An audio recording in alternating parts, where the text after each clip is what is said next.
Prepare a circlip plier first, then prepare a rod-shaped object. We will tap this combined pin later. Get our seals ready. First, we separate the working head from the power head. Remove the circlip with the circlip plier.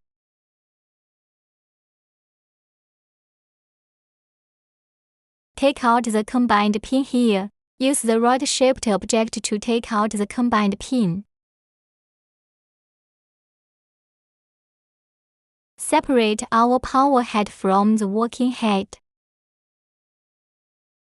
Then we use the circlip plier. Remove the circlip.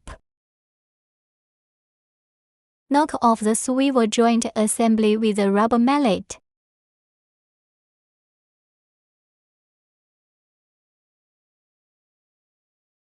The swivel joint has now been removed. We remove the damaged seal.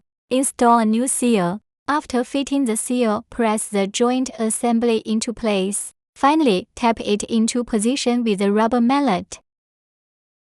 Fit the circlip in place using the circlip plier. Then we pull out the inner push plate. Hang the hook onto the pin between the two inner push plates.